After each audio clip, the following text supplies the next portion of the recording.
Alors c'est vrai qu'on a parlé d'énormément de choses. Il y a deux sujets sur lesquels je souhaiterais qu'on revienne.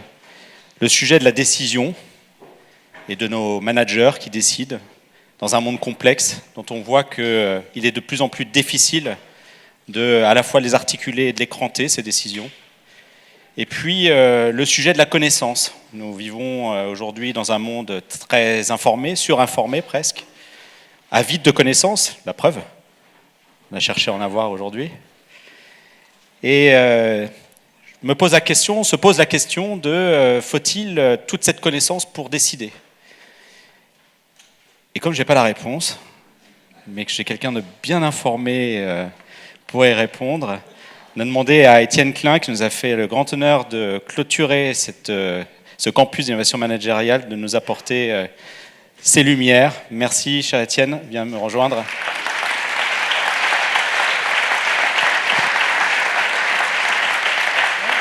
Bon, comme tu veux. Tu restes assis ou debout, comme tu souhaites, je te laisse. Bonjour à toutes et à tous, merci pour votre invitation et pour votre accueil. La vérité, c'est que je suis dans un état de stress colossal parce que j'ai travaillé toute la matinée pour préparer ma conférence. J'ai produit un texte de 30 000 signes, je compte 1000 signes par minute, on m'a demandé 30 minutes. J'ai trouvé des références, des citations exemplaires qui auraient pu vous éclairer. Et comme mon imprimante est en panne, j'ai cru avoir envoyé le fichier à Olivier Pronti pour qu'il l'imprime. Je me suis trompé de fichier. Donc, voilà.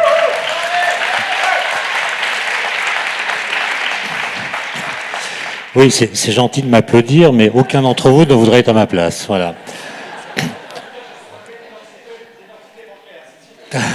Oui, voilà, j'ai envoyé un relevé d'identité bancaire.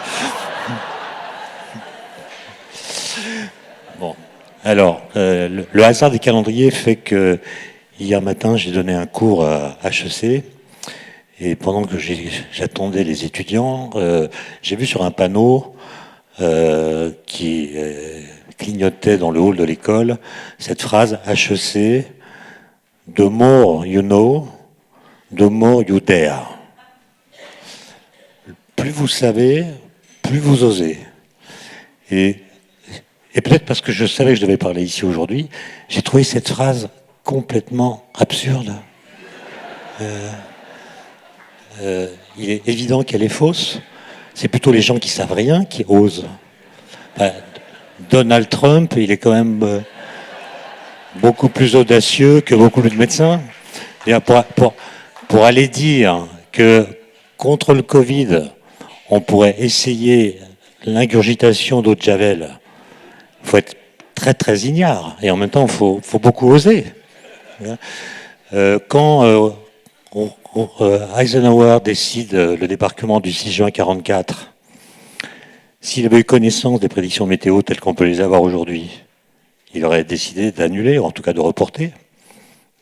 Autrement dit, cette idée que le fait de savoir est la condition pour agir convenablement et pour décider comme il faut est une aberration. Donc j'en ai parlé aux étudiants, ils m'ont dit oui, mais en français on traduit par apprendre à oser. J'aurais dit non. Le mieux c'est quand même d'oser apprendre. Voilà. Parce que le culot, l'ultra-crépidarianisme, l'effet Dunning-Kruger, on connaît bien, on les a bien vus se développer pendant le Covid. Vous savez, l'effet Dunning-Kruger, il a été publié en 1999 par deux psychologues, Dunning et Kruger, qui avaient lu dans la presse un article racontant un fait divers qui était le suivant. Un jeune homme a cru comprendre, dans une publication sans doute de mauvaise qualité, qu'on devient aveugle quand on s'enduit le visage avec du jus de citron. Et ce jeune homme a une idée géniale qui a été de s'enduire le visage avec du jus de citron et de faire un braquage de banque. Et évidemment, il a été arrêté grâce aux caméras de surveillance. Ils se sont demandé, mais comment est-ce qu'on peut être aussi bête ? Ils ont fait une enquête dans différents milieux. Et l'effet de Dunning-Kruger, c'est un paradoxe qui consiste à dire que pour se rendre compte qu'on est incompétent, il n'y a qu'une solution, devenir compétent. D'accord ? C'est en devenant compétent qu'on se rend compte après coup qu'avant on était incompétent. Mais si on ne devient pas compétent, on ne se rend pas compte qu'on est incompétent et on a toutes les audaces. Et je pourrais évidemment multiplier les exemples. Alors Emmanuel Kant a un peu parlé de ça. C'est vous dire si mes lectures de la matinée ont été riches. Alors la citation de Kant que j'avais notée, c'est « L'intelligence d'une personne se mesure à la quantité d'incertitude qu'elle est capable de supporter ». Alors, est-ce que c'est vraiment une définition de l'intelligence ? Est-ce que c'est pas plutôt une définition du courage ? Quelqu'un qui a du courage, c'est quelqu'un qui est capable de supporter, sans que ça atteigne sa santé psychique, une grande incertitude. Et en plus, j'ai pas retrouvé les références exactes de cette citation de Kant, qu'on cite à tout bout de champ, mais j'ai pas vu dans quel texte il l'a écrite. Donc il y a une double incertitude. Hein. Il y a une incertitude sur le sens de cette phrase, et il y a une incertitude sur son origine, qui est la preuve, soit qu'on... Alors, si on prend Kant au sérieux, ça veut dire qu'on est intelligent, enfin doublement. Hein. En tout cas, il va nous falloir sans doute l'être dans le futur, parce que nous avons compris que la science, qui est mon domaine, elle produit des vérités, entre guillemets, objectives, bon, des connaissances. Mais on a compris, et j'expliquerai tout à l'heure comment, qu'elle produit aussi de l'incertitude qui entrave, freine et voire paralyse la décision. C'est que nous avons compris que la science produit des incertitudes par le fait qu'elle ne nous dit pas ce que nous devons faire des possibilités qu'elle nous donne. Par exemple, la physique nucléaire vous dit comment faire un réacteur nucléaire ou des bombes nucléaires, mais elle ne vous dit pas si vous devez le faire. Pareil pour la biologie et les OGM, pareil pour l'informatique et l'IA. On sait comment faire de l'IA, mais ce n'est pas l'IA qui nous dit quelle est la part de décision qu'on est d'accord pour déléguer à des machines. Autrement dit, c'est des choses que nous devons discuter et qui sont affaires de valeur beaucoup plus que de principe. Pendant très longtemps, pendant cette période qu'on a appelée la modernité, la science était enchâssée dans l'idée de progrès. D'ailleurs, la science était considérée comme le moteur du progrès, ce qui allait permettre d'avancer d'une façon positive. Le verbe progresser est un verbe très ancien et il a toujours eu, jusqu'au XVIIIe siècle, une connotation spatiale. Progresser pour une armée, par exemple, ça voulait dire avancer dans l'espace. Et puis, le génie des philosophes des Lumières, c'est de dire, mais avec un argument presque pré-relativiste, si on peut avancer dans l'espace, on peut aussi avancer dans le temps et progresser au cours du temps. Et c'est ainsi que le progrès est devenu une notion temporelle et non plus seulement spatiale. Et le progrès a servi d'argument pendant très longtemps pour faire tout ce que la science nous permet de faire. On dit on y va, on verra bien, si c'est pas bien, on recule, mais en tout cas, on ne se posait pas de questions sur le fait que la science était ce qui allait nous permettre d'avoir des futurs meilleurs que nos présents. Il suffit de lire par exemple ce qui a été écrit dans la presse française au mois de mai 1848, quand il y a eu sur la ligne Versailles-Paris le premier grand accident de chemin de fer, à Meudon. Il y a eu, d'après ce qu'on peut savoir, 150 morts, sans doute un peu plus, des gens qui ont été brûlés vifs, puisque les portières des wagons étaient plombées, puisque le train devait passer sur le grand viaduc qui mène à Versailles, et les gens en profitaient pour se suicider. Et pour empêcher les suicides, on avait plombé les portes des wagons, donc les gens étaient enfermés, l'incendie a pris, il y a eu donc 150 morts, dont toute la famille du Mont d'Urville, l'explorateur, et puis beaucoup de blessés. Et il y a eu un débat dans la presse. Est-ce que c'est vraiment intéressant de rouler en chemin de fer ? Ça ne va guère plus vite que les chevaux, ça tue des gens. Et puis très rapidement, j'avais noté quelques citations d'articles ce matin que j'ai pas retenu de mémoire, mais assez rapidement la tonalité des articles parus dans les journaux, c'est pas un accident aussi dramatique que celui-là qui va entraver la marche du progrès. La civilisation a besoin qu'on se sacrifie pour elle. Et Lamartine, qui était député, a clos le débat en montant à la tribune de la Chambre. Il a longuement parlé des victimes de l'accident, et la dernière phrase de son discours, c'est « Plaignons-les, les victimes, plaignons-nous, nous sommes en deuil, mais marchons. Voilà. Et la presse avant avait expliqué que les ingénieurs allaient étudier cet accident, en tirer les leçons, de sorte que plus tard, de tels accidents deviendraient, sinon impossibles, du moins beaucoup plus rares. Vous imaginez aujourd'hui un député qui dirait la même chose après un accident qui aurait tué 2 personnes à cause d'un problème technique. Il n'a aucune chance d'être réélu. Donc notre rapport au risque a complètement changé et ça affecte évidemment nos capacités de décision. Le risque n'est plus perçu comme le prix à payer pour faire advenir le meilleur, il est conçu comme le symptôme d'un dérèglement général qu'il conviendrait de corriger. Je disais tout à l'heure, on a compris que la science ne nous dit pas ce que nous devons faire des possibilités qu'elle nous donne. Mais dans une société démocratique, on devrait pouvoir discuter ensemble du type de compagnonnage qu'on souhaite effectuer avec les nouvelles technologies. On hésite. On hésite parce que c'est une affaire de valeur. Et comme vous le savez, les valeurs ont moins de valeur que les principes. Pourquoi ? Parce que la valeur d'une valeur dépend des évaluateurs. Quand on a eu au conseil scientifique de l'office parlementaire pour les choix scientifiques et techniques, il fallait décider, et bien on organisait des auditions et des gens mettaient sur la table des valeurs de type économique, d'autres des valeurs de type écologique, d'autres des valeurs culturelles, philosophiques, etc., d'autres des valeurs de santé. Et c'était impossible de faire une synthèse.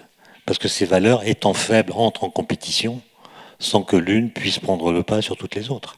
De sorte que ça conduit dans beaucoup de situations, sinon à l'absence de décision, du moins à la décision de procrastiner. Vous voyez bien que sur beaucoup de sujets, on procrastine. On procrastine comme si nos hésitations en matière de décision pouvaient être attribuées non pas à nous-mêmes qui ne savons pas ce que nous devons faire, mais à la science qui n'aurait pas terminé son travail. Autrement dit, on fait comme si c'est la science elle-même qui était hésitante, alors que c'est nous qui le sommes à propos des applications qu'on peut faire à son sujet. Et vous voyez bien que dès que les débats tentent d'être mis sur la table, les débats publics sur des sujets assez techniques, le nucléaire, les déchets nucléaires, les nanosciences, l'IA, la 5G, en fait les débats, quand ils ont lieu de façon embryonnaire, sont toujours des fiascos. Pourquoi ? Parce qu'on observe une certaine décorrélation entre la militance et la compétence. Autrement dit, les gens qui sont les plus militants, pour ceci ou pour cela, et quand je dis militant, c'est pour ou contre, eh bien, en général, ils ne sont pas les plus compétents.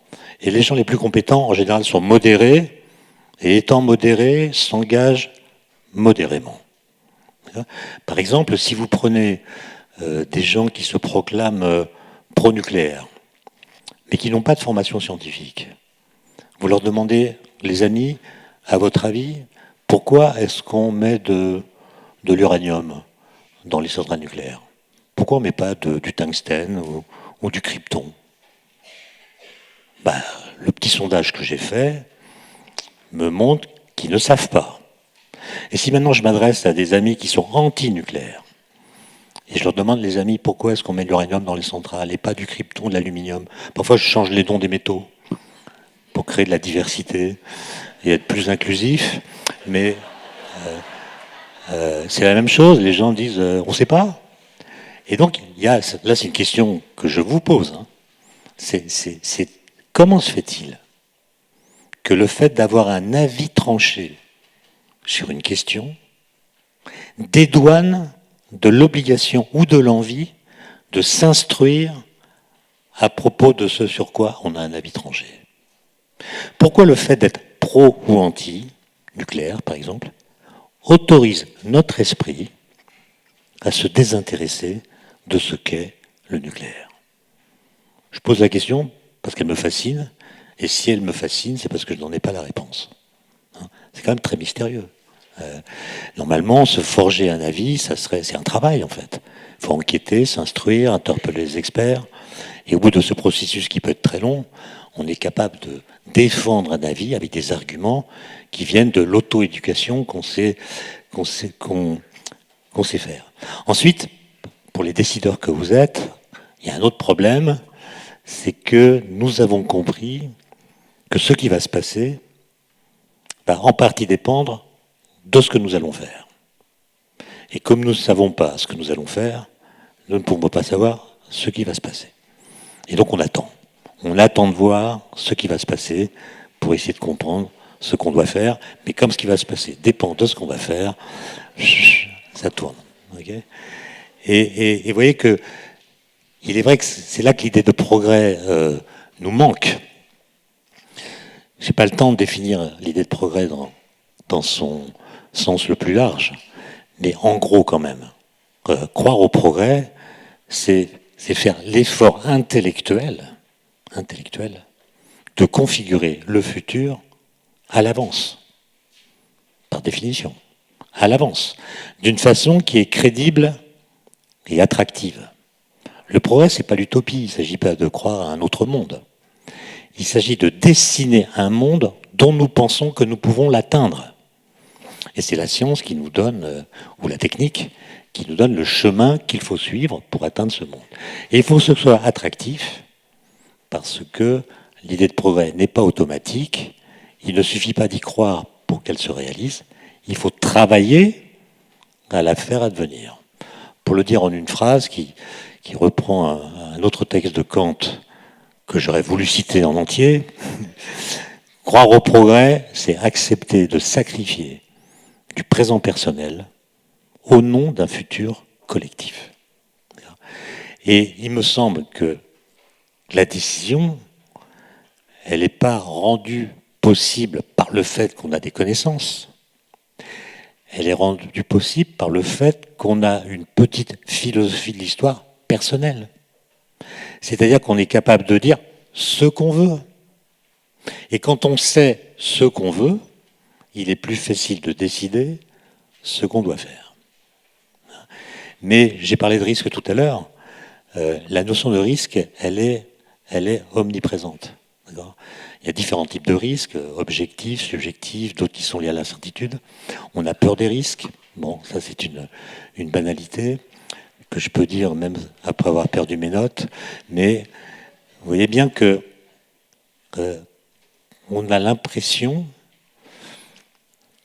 qu'un risque existe par le fait qu'on est capable d'imaginer une mesure de prévention, technique, législative ou autre, qui permettent de le réduire. C'est un sociologue qui s'appelle David Fleming qui a énoncé ce principe inverse, comme il l'appelle, principe inverse d'évaluation des risques. Autrement dit, un risque est un risque si on est capable de penser une mesure qui permette de le réduire. Si un risque ne peut pas être réduit, c'est plus un risque, c'est une sorte de donnée de la condition humaine qu'on doit accepter parce qu'on ne peut pas la modifier. Bon, par exemple, il y a un moyen très simple de diminuer le risque lié à l'alpinisme, c'est de ne pas en faire. D'accord ? Mais vous voyez bien que cet exemple que je choisis au hasard, on pourrait par exemple interdire l'alpinisme. Mais les risques qu'on attribue à nos actions sont toujours surévalués par rapport aux risques que nous associons à notre inaction. Je veux dire par là que si je reprends le cas de l'alpinisme, on peut tout à fait interdire l'alpinisme, il y aura 0 mort en montagne. Mais quels sont les effets secondaires qui apparaîtraient du fait qu'on ne fait plus d'alpinisme ? Est-ce que l'alpinisme, on ne peut pas considérer que c'est une fréquentation des risques qui permet de mieux les maîtriser ? Autrement dit, est-ce qu'en affrontant les risques, on ne prend pas moins de risques qu'en les évitant ? C'est une question que je pose. Mais ce qui m'a fait découvrir ce principe inverse d'évaluation des risques, c'est ce qui s'est passé en 1976, les plus anciens s'en souviennent. En 1976, en France, il y a eu 16 000 morts sur les routes de France. Voilà. Et c'était tout à fait accepté, puisque la circulation automobile, et en moto, le casque en moto n'était pas obligatoire. La circulation en moto et en voiture, moi j'ai perdu beaucoup de copains, j'étais en terminale, qui sont tués en moto. Eh bien on considérait que c'est le prix normal à payer pour avoir la liberté de circuler à n'importe quelle vitesse. Et un député est intervenu, encore un député, est intervenu à la Chambre en disant un discours mémorable: Mesdames et messieurs, nous sommes en train de laisser assassiner la jeunesse de France. Après qu'il ait vu que l'âge moyen des personnes qui mouraient sur les routes, c'était plutôt un âge très jeune. Et à ce moment-là, on a pris des mesures, on a décidé de certaines mesures comme la ceinture de sécurité, les ronds-points, les limitations de vitesse, pour justement réduire ce risque. C'était plus une fatalité, c'était un risque, donc quelque chose qu'on pouvait espérer réduire. Et je me souviens d'ailleurs que ces décisions avaient provoqué des manifestations de gens contre la ceinture de sécurité obligatoire, etc. Autrement dit, vous voyez bien que quand vous prenez une décision, il y a toujours une part d'incertitude qui vient du fait que vous ne savez pas l'effet que va produire votre décision, ni l'accueil qu'elle va recevoir, et donc vous devez avoir une forme de courage. Évidemment, plus vous savez de choses, sans doute mieux c'est, mais vous pouvez toujours procrastiner en imaginant qu'il vous manque encore quelque chose qui, si vous l'aviez, vous permettrait de décider en connaissance de cause. Or, décider, par définition, c'est décider en méconnaissance de cause. C'est-à-dire qu'il y a toujours quelque chose que vous ignorez. Une chose sur le principe de précaution, qui, comme vous le savez, est entré dans la Constitution, qui, si on le lit dans la Constitution, est un principe qui pousse à faire de la recherche. En gros, si une nouvelle technologie, une innovation, notamment dans le domaine de la santé, a possiblement la possibilité de faire apparaître de nouveaux risques, et l'innovation, elle est toujours associée à des risques nouveaux potentiels. Comme le disait Paul Valéry, on sait ce qu'on fait quand on fait quelque chose, en général, mais on ne sait jamais ce que fait ce qu'on fait. Autrement dit, vous ne pouvez pas demander à un ingénieur, par exemple, ou même à quelqu'un qui prend quelque décision que ce soit, d'être capable de dire ce que va faire plus tard, dans la société ou ailleurs, ce qu'il est en train de faire. On ne peut pas lui demander de sortir de la condition humaine en étant capable, par des dons de voyance, de dire à l'avance tout ce que cela va produire dans la suite. Et donc, le principe de précaution dit, quand il y a des risques associés à une innovation et quand il y a une grande incertitude sur ces risques, on doit faire des recherches pour diminuer l'amplitude de ces risques. Et donc là, on a l'impression, en lisant ce texte, que la décision doit être précédée par de la connaissance, par un travail de recherche qui augmente nos connaissances, en essayant par exemple de montrer qu'il n'y a pas d'effets négatifs ou d'effets nuisibles pour la santé d'un nouveau médicament, par exemple. Mais comme vous le savez, l'absence de preuve n'est pas la preuve de l'absence. C'est pas parce que vous n'avez pas de preuve qu'il n'existe pas une chose que cette chose n'existe pas. Par exemple, les physiciens se demandent pourquoi les galaxies tournent plus vite les unes par rapport aux autres et sur elles-mêmes que ce que prévoient les équations d'Einstein. Les physiciens se sont dit, soit les équations d'Einstein sont fausses, soit il existe une matière noire, une matière qu'on n'a jamais vue, qui agit gravitationnellement sur les galaxies et qui est responsable de cette dynamique plus rapide que ce qu'on attend dans le monde des galaxies. Pour l'instant, ça fait longtemps, on cherche des particules qui pourraient être des particules de matière noire. On n'en trouve pas. Ça ne veut pas dire qu'il n'y en a pas. Elles peuvent avoir des masses plus élevées que celles qui nous sont accessibles. Et donc, on dit l'absence de preuve n'est pas la preuve de l'absence. Et vous voyez bien que ce principe-là, qui est un principe épistémologique tout à fait sain, dans notre vie collective, agit de façon très, très dommageable dans beaucoup de situations. Puisque finalement, chacun, avec sa sensibilité, ses connaissances, ses croyances, peut dire ce qu'il pense de ces risques et avoir sur eux un jugement qui est parfaitement subjectif. D'autant plus que le principe de précaution, non plus dans sa déclinaison constitutionnelle, qui vise à réduire les dangers, il a une version médiatique. Et quand on lit certains articles qui invoquent le principe de précaution, on se rend compte qu'on l'invoque non pas pour réduire les dangers, mais pour réduire l'anxiété. Voilà. Or, vous le savez, les mesures qu'on prend pour réduire l'anxiété des populations sont rarement les mêmes que celles qu'on prend pour réduire les dangers. Par exemple, attentat terroriste à Paris, qu'est-ce qu'on fait ? On met des vigiles à l'entrée des bâtiments et on fouille les sacs. On est moins anxieux. Est-ce que ça réduit les dangers ? Est-ce que vous avez déjà vu un terroriste arrivant devant le portail d'un édifice public ? Oh, il y a un vigile, on retourne les gars. Non, ça ne réduit pas le danger. Ça réduit l'anxiété. Voilà. Et ça conduit à l'idée que nous sommes constamment menacés et ça nous paralyse. Donc moi, si vous voulez, ça sera ma conclusion, parce que j'ai plus assez de matière première sur les quelques notes que j'ai rédigées dans les 2 minutes qui ont précédé mon entrée sur scène, du moment où j'ai vu que j'avais pas mes notes. Moi, je ferais plutôt un éloge de la décision et du risque, si vous voulez. Et je sais pas si beaucoup d'entre vous travaillent dans les entreprises, j'imagine que oui.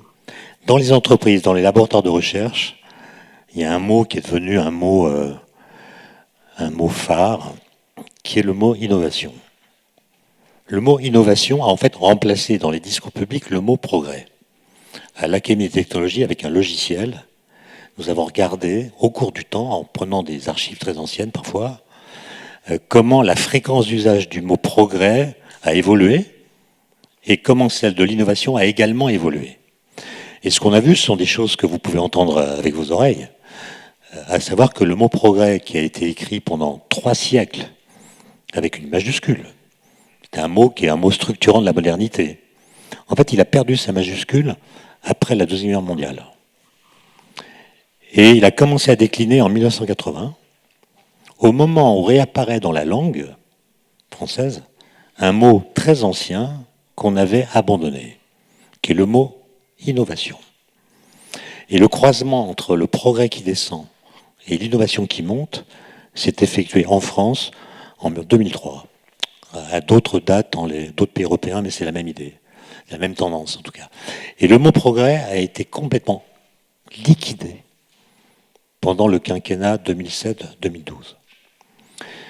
Alors, c'est quand même un événement historique. Comment un mot qui a servi de structuration de nos comportements et de nos projets a-t-il pu être abandonné aussi rapidement ? Alors, certains disent, finalement, c'est la même idée que l'innovation. Et on a simplement modernisé le mot en remplaçant ce très vieux mot de progrès par le mot innovation. Mais quand on regarde les rhétoriques, les phrases dans lesquelles autrefois on insérait l'idée de progrès, et qu'on les compare aux phrases dans lesquelles aujourd'hui on insère le mot innovation, on arrive à une conclusion imparable, qui est que notre façon de parler d'innovation ne rend pas justice à l'idée de progrès. Et notre façon de parler de l'innovation l'associe à la fois à une obligation et à quelque chose de très risqué. Ce qui crée chez les étudiants ingénieurs que je fréquente une forme de sentiment d'impuissance. Alors pourquoi est-ce que je dis ça ? J'ai pas le temps de tout raconter, mais dans mon laboratoire, avec Vincent Boutan, qui est philosophe, on a retracé l'histoire du mot innovation. J'ai parlé du progrès. Pour dire une autre chose qui nous sera utile tout à l'heure, à propos du progrès, finalement, croire au progrès, c'est, outre ce que j'ai dit tout à l'heure, considérer que le temps qui passe est constructeur. Il est complice de notre liberté et de notre volonté. Il est notre allié, finalement. En fait, plus de temps aura passé dans le futur, mieux ça sera. C'est ça l'idée de progrès. Et par exemple, pour ma génération, moi je suis né en 1958, donc j'étais adolescent dans les années 70. Pendant les années 70, tous les adolescents de France qui recevaient des magazines pour adolescents, Tintin, Pilote, Spirou, chaque semaine recevaient des nouvelles de l'an 2000. On nous expliquait comment on allait voyager, se déplacer, travailler, se divertir, se nourrir. C'était à la fois crédible et attractif. Pas crédible, sauf la voiture volante. Mais c'était tellement attractif que certains de mes camarades étaient pressés de vieillir. Ils disaient, mais qu'est-ce qu'on est là à glander en 1975 alors qu'il y a... Aujourd'hui, est-ce que vous connaissez des gens qui sont pressés de vieillir? Est-ce qu'il y a une hâte pour 2050? Ça veut bien dire que notre rapport au futur a complètement changé. C'est plus le terreau de l'espoir, c'est le lieu possible de l'apocalypse. Il y a eu un basculement complet du rapport au futur qui s'est produit au tournant de l'an 2000. Mes enfants n'ont jamais eu droit à des bandes dessinées comme celles qu'on avait à propos de 2050 ou de 2100 qui sont laissées en jachère intellectuelle et en lévitation politique. Et c'est ça qui augmente notre indécision beaucoup plus que le manque d'informations que nous avons. Et moi je pense que la cause première de ce renversement du rapport au temps, c'est un événement historique qui s'est passé en 1990, dont personne n'a parlé, qui a eu lieu sur toute la surface de la Terre à peu près en même temps, qui a eu des conséquences catastrophiques dans lesquelles nous sommes aujourd'hui, c'est le retournement des poussettes de bébés. Ceux de ma génération, mais c'est important. Non mais quand on improvise...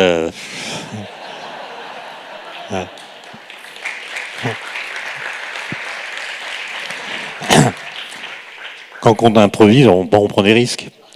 Mais ceux de ma génération, ils se souviennent très bien qu'on était poussés dans le sens inverse de la marche. Donc on était dans la poussette ou dans le landau et on voyait la personne qui nous poussait. Notre mère, quelqu'un de familier. On pouvait échanger des sourires, des grimaces, des onomatopées qui nous rassuraient, qui nous donnaient confiance. On était connectés à notre origine et on prenait place dans le monde d'une façon assez sécurisante.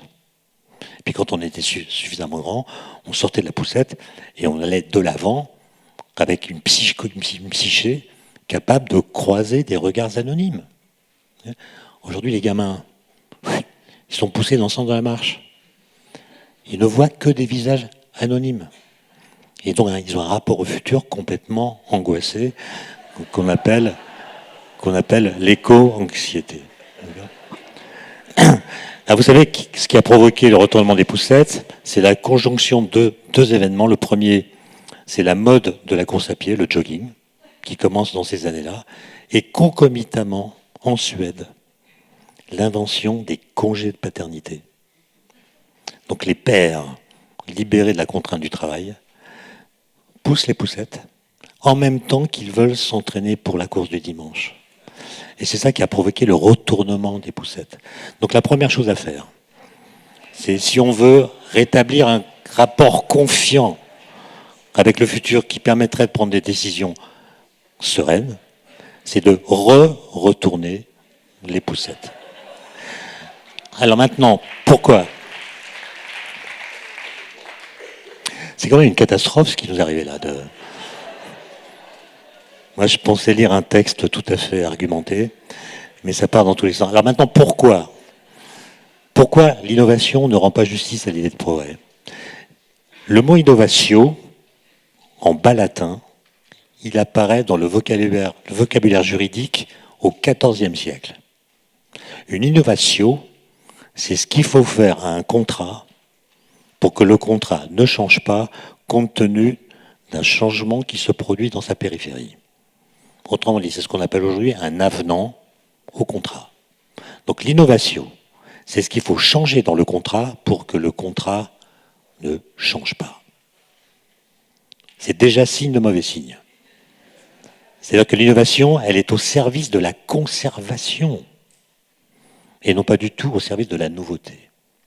Le mot ensuite va circuler dans d'autres sphères va atterrir dans le vocabulaire politique au XVIe siècle. Lisez Le Prince de Machiavel.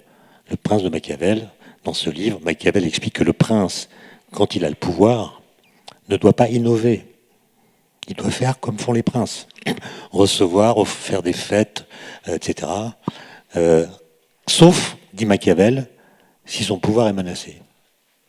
Là, il devra innover politiquement pour garder le pouvoir. Encore une fois, le mot innovation est associé à la conservation, au maintien. Et le premier qui va associer l'innovation à la technique, à la technologie, c'est Francis Bacon, en 1632, qui publie un livre qui s'appelle « Essais et conseils civils et moraux », que vous pouvez acheter place de la Sorbonne, publié par les éditions Vrin. Et dans ce livre, il y a un chapitre qui s'appelle « L'innovation ». Pour la première fois, quelqu'un associe innovation et technique, technologie, comme on dirait aujourd'hui. Et c'est un texte de quelques pages que je donne à lire à mes étudiants de l'école centrale, sans leur dire qui l'a écrit ni quand il a été écrit. Et ils me disent, après avoir discuté ensemble, soit que ça a été écrit par Alain Minck, soit que ça a été écrit par Jacques Attali. Et pour ceux qui savent qu'il est devenu écrivain, d'aucuns avancent qu'il a été écrit par Bruno Le Maire. Donc, ouais, mais vous riez, mais là encore, c'est signe de mauvais signe. Ça veut dire que nous parlons de l'innovation en 2023, comme on en parlait en 1632. C'est-à-dire avant le siècle des Lumières. Et en fait, quand on lit Bacon, Francis Bacon, qu'est-ce qu'il dit ? Le temps qui passe est corrupteur. Voilà, le temps qui passe dégrade les situations et aggrave les défis que nous devons relever. Comment empêcher que le mal lié au temps qui passe l'emporte ? Par l'innovation technique. L'innovation technique, elle est là pour empêcher que le monde se défasse, pour qu'il se maintienne. Il ajoute qu'il ne faut pas innover trop vite, sinon l'innovation technique est perçue par le peuple, comme il l'appelle, comme une étrangère. Elle est donc rejetée. Il ne faut pas non plus innover trop lentement, sinon le mal fait par le temps qui passe devient irréparable. Et donc il conclut en disant qu'il faut innover au rythme du temps pour maintenir le monde. Maintenant, lisez le texte qui a été écrit en 2010 en Europe pour faire de l'Union européenne l'union de l'innovation. L'objectif 2020, Horizon 2020 pour ceux qui connaissent. Avant, c'était le traité de Lisbonne qui voulait promouvoir l'idée que l'Europe, c'est la société de la connaissance. Puis on s'est rendu compte que la connaissance est bien jolie, mais c'est pas ça qui crée forcément les emplois. Il faut des brevets, il faut augmenter la compétitivité des entreprises. Et donc on a décidé de passer à l'union de l'innovation. Et il y a un texte de 50 pages qui présente ce projet. Lisez la première page. C'est un plagiat de Francis Bacon. On dit l'Europe est devant des défis dont la gravité augmente à mesure que le temps passe. Raréfaction des ressources, pollution de tous ordres, vieillissement de la population, changement climatique, baisse de compétitivité des entreprises. Et elle a compris qu'elle ne pourra relever ces défis que par l'innovation. Autrement dit, il ne s'agit pas de dire du bien ou du mal de l'innovation, il s'agit de remarquer que notre façon de parler l'innovation s'appuie sur l'état critique du présent et non pas sur une certaine idée qu'on aurait du futur. Or, quand vous savez ce que vous voulez, il est beaucoup plus facile de décider. Même si vous manquez d'informations. Vous avez un projet. Voilà, vous avez un projet. Et vous faites en sorte que ce projet que vous avez, si possible, réussisse. Et pour avoir un projet, il faut établir entre le futur et notre présent une relation une filiation. Voilà, une filiation qui soit aussi affective que possible et aussi éclairée que possible. Alors je sais que c'est difficile parce que quand les scientifiques parlent du futur, et je ne parle pas de ceux qui travaillent sur le boson de Higgs, la matière noire ou le Big Bang, qui eux continuent de nous faire rêver. Je parle des scientifiques qui nous parlent de biodiversité, de changement climatique, de pollution, de raréfaction des ressources. Quand ils parlent du futur, c'est crédible et c'est pas attractif. Voilà. Ils annoncent plutôt des gros problèmes, des crises, des catastrophes. C'est une des raisons pour lesquelles l'idée de progrès a été liquidée. C'est qu'on a du mal, à propos du futur, à tenir des discours, des prédictions qui soient crédibles et attractives. Quand c'est crédible, c'est pas attractif. Quand c'est attractif, c'est pas crédible. D'accord ? Et donc on est là sur la surface du présent, en étant incapable de coloniser le futur. Alors pour les physiciens, il y a une piste que je vous livre. Il y a des gens qui interprètent la théorie d'Einstein de la relativité par ce qu'on appelle la doctrine de l'univers bloc. Et l'idée qu'ils défendent, c'est que l'espace-temps, c'est comme l'espace.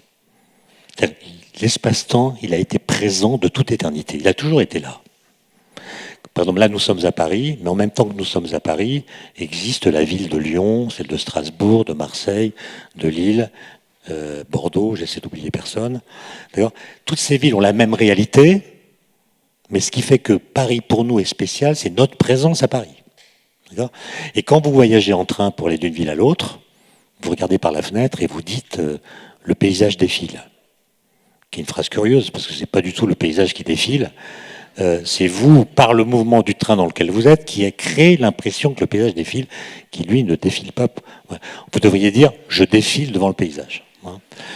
Et bien, l'idée, c'est que l'espace-temps, c'est la même chose, sauf qu'au lieu de parler de points dans l'espace, on va parler d'événements dans l'espace-temps.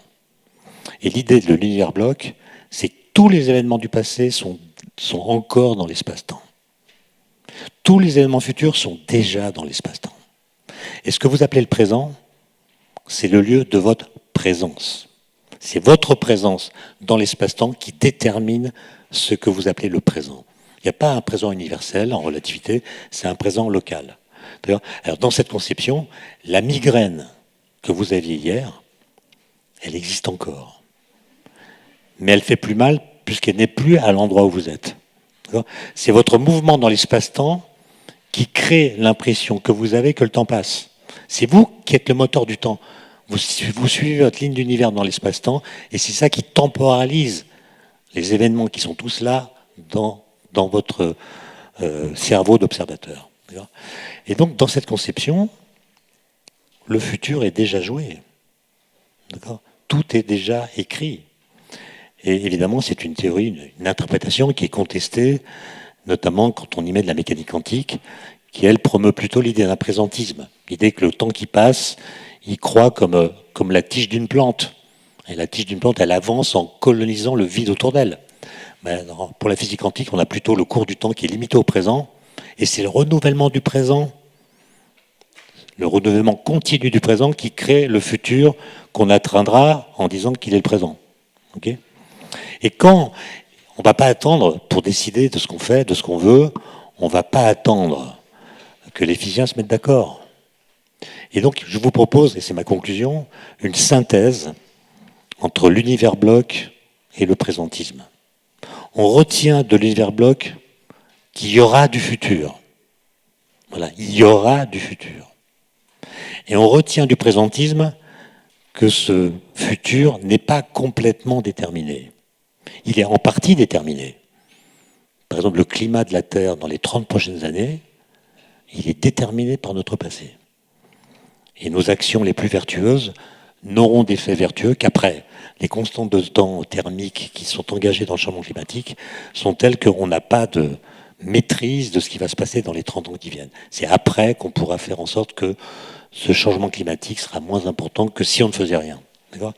Et donc, on va retenir de l'univers bloc qu'il y aura un futur, et on retient du présentisme que ce futur n'est pas complètement déterminé. Il y a de la place pour le jeu, pour le projet, pour le désir.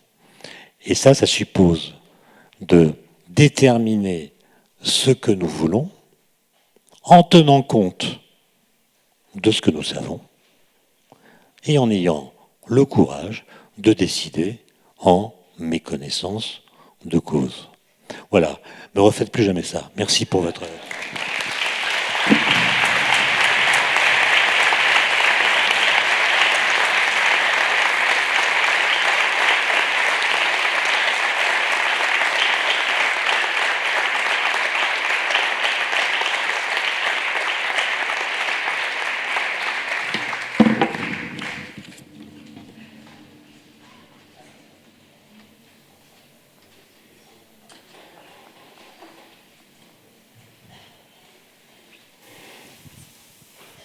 prend 2-3 questions.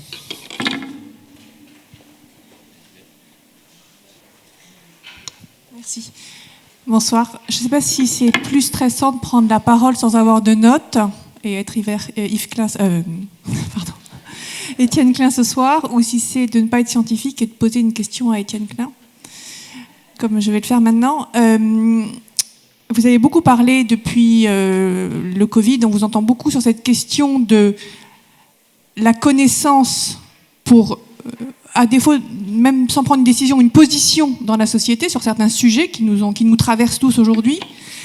Le truc, en tout cas, je trouve, moi, en tant que simple citoyenne, c'est que c'est quand même très difficile de prendre le temps de ce que vous semblez nous demander d'avoir comme exigence sur tous les sujets qui nous traversent. Donc on est bien obligé à un moment donné de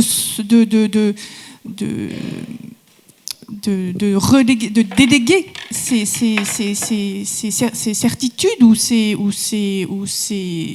approches d'une soi-disant vérité pour avancer à des scientifiques qui, on l'a vu, ne sont jamais tous d'accord au même moment.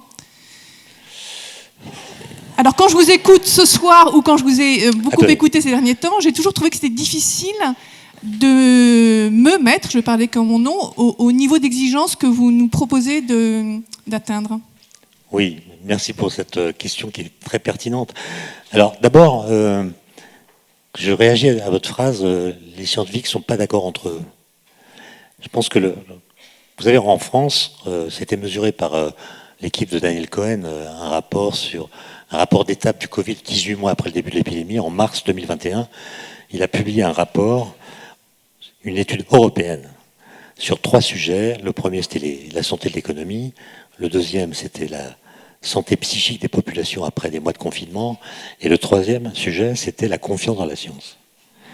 Et ce qu'on voit dans cette étude européenne, j'insiste, c'est que la confiance dans la science, avant le Covid, elle était très élevée dans tous les pays d'Europe.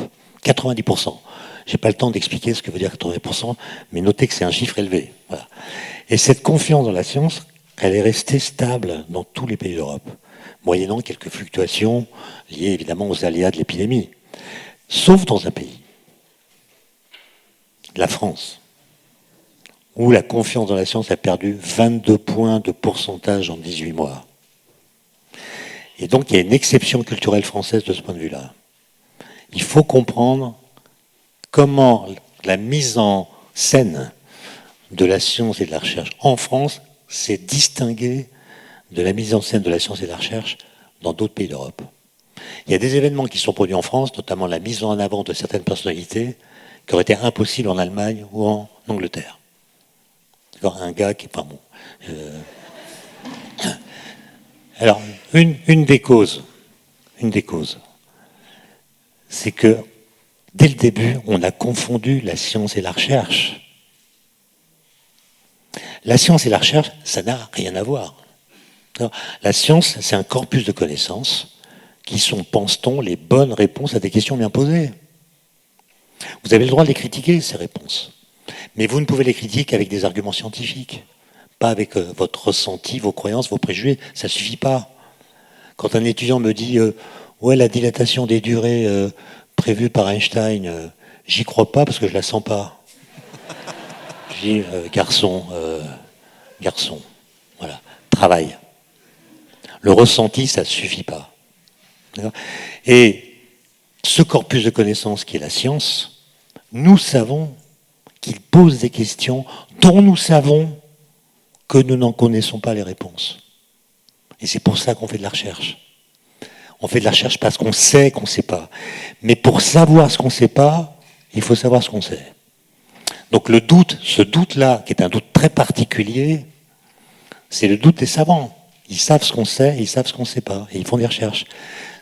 Et ce qui s'est passé pendant le Covid en France, c'est que cette confusion entre la science et la recherche a fait que le doute, qui est consubstantiel de la recherche, est venu coloniser l'idée même de science. Et on a dit la science c'est le doute. Mais depuis quand? Et comme on voyait des gens s'étriper sur les plateaux de télévision, évidemment ça alimentait cette confusion. Mais depuis quand est-ce qu'un scientifique, quand il parle sur un plateau de télévision, dit « je » ? Depuis quand ça? Un scientifique, c'est quelqu'un qui dit « nous ».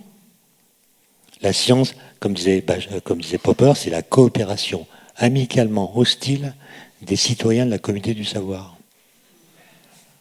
Donc, quand vous êtes scientifique, vous dites « nous savons que », ça c'est la science, et nous nous demandons si, ça c'est la recherche.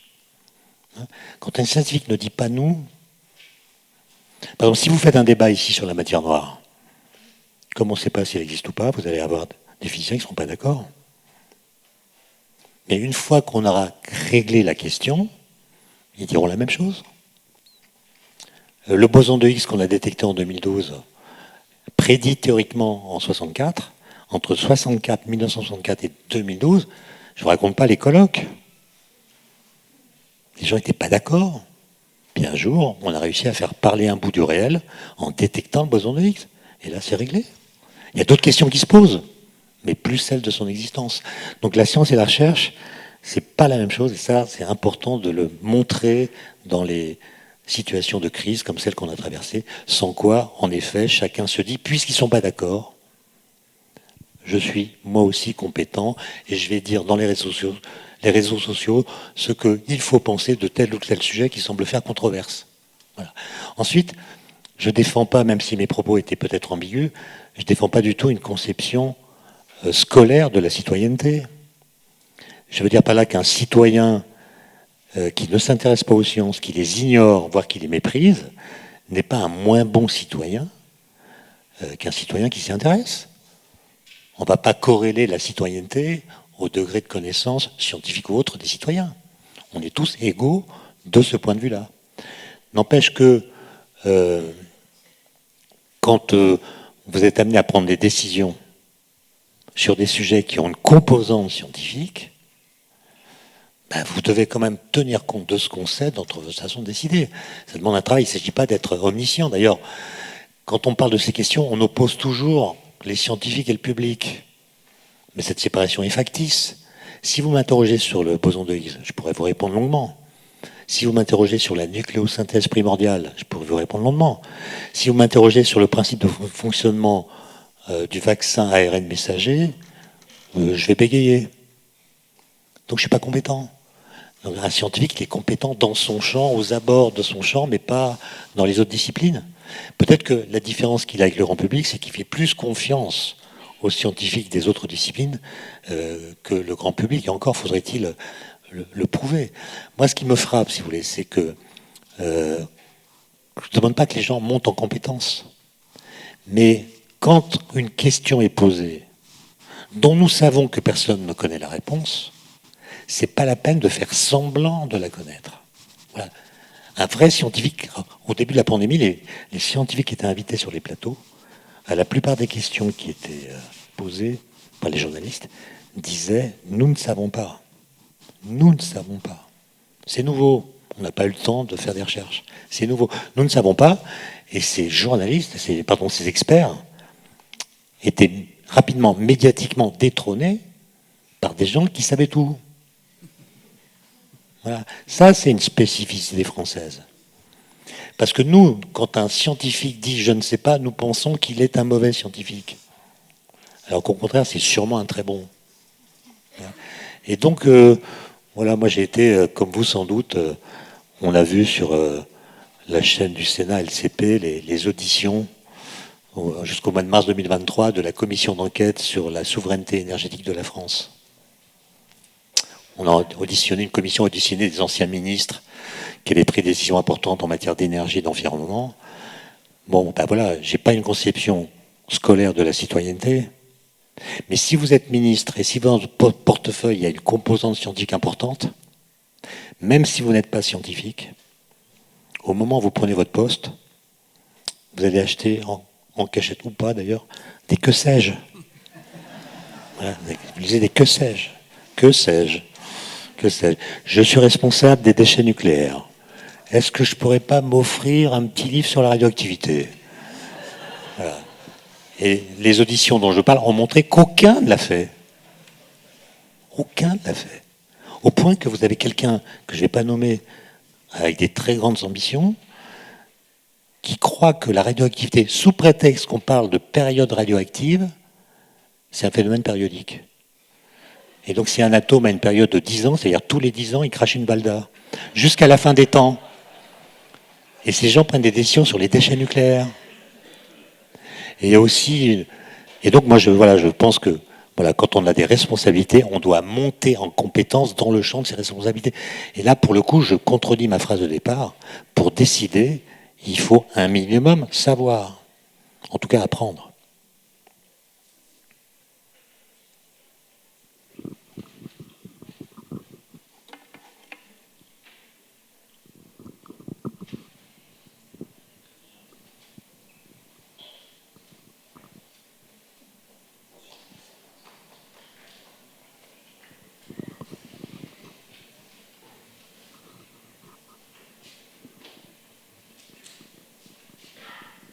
Merci beaucoup. Vous m'entendez ? Si, ça va ? Ok, super. Merci beaucoup d'avoir décidé de partager votre savoir avec nous, même si vous n'aviez pas de support. Moi, j'aurais deux questions par rapport à la liberté de ce que j'ai entendu ce soir. La première, c'est par rapport à ce que vous venez de dire, en réponse à la question de madame, c'est... j'entends une sorte d'uniformisation ou de mise au même niveau des émotions, des croyances, des opinions, un peu comme Platon l'avait dit dans La République, où le scientifique n'a plus n'est plus considéré comme un expert, puisque ma liberté à moi en tant qu'individu de penser et de croire à des choses a autant de valeur que la capacité d'un chercheur à chercher. Donc comment faire pour contrer cette sorte d'uniformisation des échelles de pensée. Et ma deuxième question sur la connaissance et la décision, c'est est-ce que je peux décider de ce que je peux connaître et surtout de comment je peux mobiliser mes connaissances pour décider. C'est-à-dire, est-ce que en fait mes décisions et mes connaissances sont déjà déterminées à l'avance ? Puisque dans l'infobésité, tout ça, on a plus ou moins tous les mêmes connaissances, puisque c'est difficile de savoir vers quelle connaissance aller. Donc est-ce que les connaissances et les décisions sont déjà déterminées ? Vous avez beaucoup de questions, alors je commence par la dernière. Vous avez 2 minutes. 2 minutes. Dommage, parce que c'est vraiment une question qui mériterait une demi-heure, mais 2 minutes. Vous dites, on a tous les mêmes connaissances. C'est faux. C'est faux. Ce qu'on a bien vu pendant le Covid, et c'est encore plus vrai maintenant, c'est que grâce au numérique, en quelques clics, chacun d'entre nous peut fabriquer son chez-soi idéologique, qui rassemble des gens qui pensent comme lui, qui s'abreuvent aux mêmes sources, qui ont les mêmes valeurs en quelque sorte. Et des algorithmes ont très vite fait de repérer ce que vous aimez, ce que vous pensez, comment vous consommez vos choix politiques, et vous abreuvent en articles, en vidéos, qui vont dans le sens de ce que vous croyez déjà.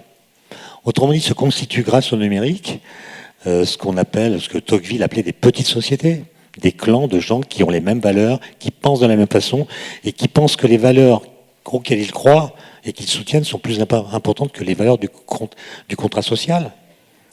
Donc on assiste pas du tout à une uniformisation des connaissances, mais au contraire à une balkanisation de l'idée de vérité. Et c'est ça qui, à mon avis, est une menace. Il faut qu'on puisse se rapporter à un référentiel commun, quitte à le critiquer, si on veut faire société. J'aime pas trop l'expression, mais vous voyez ce que je veux dire. Et moi, je suis inquiet de voir que dès lors que notre cerveau n'aime pas être contredit, ça a toujours été vrai, hein, notre cerveau n'aime pas être contredit. Quand on était de gauche, avant le numérique, on lisait pas Le Figaro. Quand on était de droite, on lisait pas l'Humanité. Pourquoi ? Parce que quand vous lisez le journal, vous voulez que le journal raconte les actualités d'une façon qui soit homomorphe à votre façon de lire le monde. Là, je parle du vrai monde, pas du journal. Enfin, aussi un vrai monde, mais enfin, ouais. Vous voyez ce que je veux dire ? Et chacun s'enferme dans son truc. Chacun s'enferme dans son truc. Et c'est absolument ça qu'il faut rompre, je ne sais pas comment, par des mesures législatives. Sinon, on va avoir, dans les mêmes canaux de communication, des connaissances, des croyances, des commentaires, des avis, des fake news. Et toutes ces choses qui sont différentes auront des statuts qui se contamineront par le fait qu'elles voyagent ensemble. Si je vous présente une connaissance, vous pourriez me dire que c'est une croyance injustement méprisée par les sachants. Si je vous présente une croyance, vous pourriez dire que c'est une... Pardon, si je vous présente une connaissance, vous pourriez me dire que c'est une croyance qui est celle de ma communauté. Et si je vous présente une croyance, je pourrais vous dire que c'est en fait une connaissance qui est injustement méprisée par les gens qui savent. Donc moi, je pense qu'on est en train de fabriquer des silos cognitifs qui font qu'on a du mal à faire société. Penser, c'est dire non à sa pensée. Autrement dit, penser, c'est soumettre sa pensée à des arguments qui la contestent, pour voir si elle est capable de résister. Ça suppose d'apprendre à argumenter, etc. Et je vais vous raconter, dans les 30 secondes qui me restent, quand j'étais adolescent, on n'a jamais entendu parler de platistes. On n'a jamais entendu parler de gens qui pensaient que la Terre est plate. Il n'y en avait pas. On peut démontrer, d'ailleurs ça a été fait, que le platisme, la croyance dans le fait que la Terre est plate, c'est une invention d'Internet. Il n'y avait pas de platistes avant Internet, c'est incroyable ça. À partir du moment où des sites ont démontré que la Terre était plate, bah, ça a alimenté une croyance qui s'est diffusée. Il paraît qu'il y en a 17% en France. Moi j'en connais un, mon voisin, à chaque fois que je sors, il me balance un argument supplémentaire parce qu'il y a des centaines d'arguments que je suis incapable de réfuter. Je lui dis j'ai pas le temps, je dois aller prendre un train. Il me suit à la gare. En fait, j'avais pas de train à prendre. Donc, bref. Mais, et ça sera ma source d'espoir en réponse à votre question. J'ai passé des heures à discuter avec lui. Hein. C'est fatigant parce que c'est quand même un cas psychiatrique. Il m'a dit la semaine dernière, Monsieur Klein, vous savez, des platistes, il y en a tout autour du globe.